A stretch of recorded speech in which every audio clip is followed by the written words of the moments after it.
Pourquoi Jésus peut dire quelque chose et nous nous évertions à vouloir démontrer que cette abondance, ça ne veut pas dire abondance, ça veut dire abondance spirituelle. Soit acceptons, validez abondance spirituelle. Maintenant, allons-y plus loin. Quand nous parlons de spiritualité, ta vie physique en elle-même est spirituelle. Je te dis la vérité. C'est pour ça que Dieu dit, même les cheveux de ta tête sont comptés, aucun d'entre eux ne tombe sans ma permission. Je ne sais pas s'il a compté les mèches, mais les cheveux sont comptés. Donc, il a dit, tes cheveux, la tête sont comptés. Bien comptés. Voyez-vous? Donc, je prends soin de tous les détails de ton être.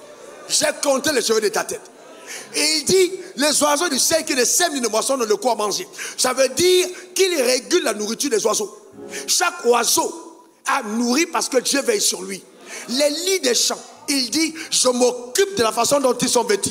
Et il dit, mais à plus forte raison, vous, la première de mes créatures, comment pouvez-vous penser que moi, Dieu, je ne prendrai pas soin de vous? Et le drame, c'est que l'église, on a amené tellement Dieu à notre Dieu du village. Dieu n'est pas le Dieu de ton village. Je suis désolé. Il est le Dieu créateur, capable de faire les choses les plus incroyables. Je vais plus loin, frères et sœurs. Quelqu'un dit, prophète, vas-y maintenant. Je sens l'Esprit de Dieu me dit de te dire ceci fortement. Écoute-moi bien, tu es père d'enfants, tu as tes enfants. Et puis, il y a Isabelle qui est correcte, il y a Josué qui n'est pas correct, il y a Marc qui est correct, il y a Sandrine qui n'est pas correcte. Est-ce que quand tu es père, le matin quand tu donnes le petit déjeuner, tu dis à ceux qui ne sont pas corrects, je vous donne rien?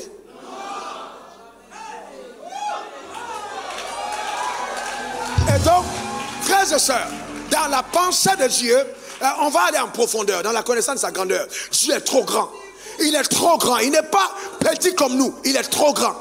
Il est tellement grand qu'il est trop loyal. Il est tellement grand que son amour exprime sa grandeur. Il dit, lorsque tu étais encore pécheur, Christ est mort pour toi. Et s'il fait mourir le Christ avant que ton péché ne soit connu par toi, ce n'est pas pour t'abandonner dans la vie. Non, c'est pour donner à ta vie de refléter la grandeur de ses œuvres et de ce qu'il est capable de faire. Donne-moi le meilleur des amens. Dis encore amen.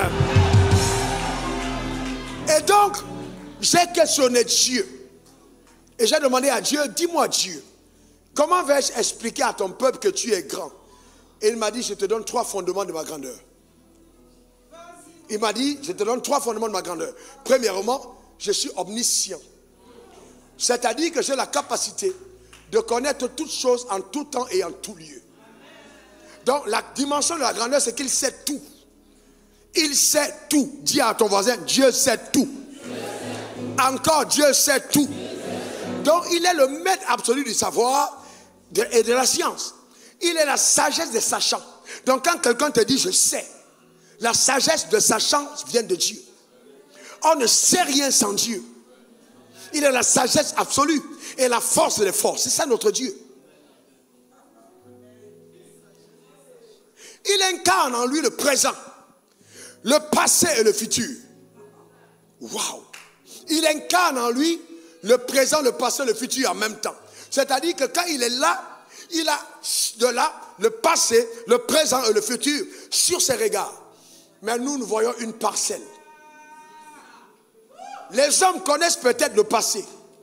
Certains vivent le présent et vont à la quête du futur. Mais Dieu connaît les 3 en même temps.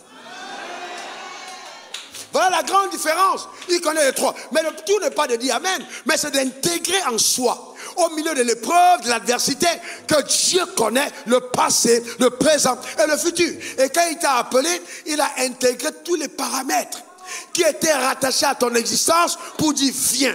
Dans le seul fait qu'il a appelé ton nom et qu'il t'a fait venir après une cour assidue par le Saint-Esprit et une insistance profonde au travers des prophètes qu'il a envoyés, c'est parce que tu étais précieux à ses yeux.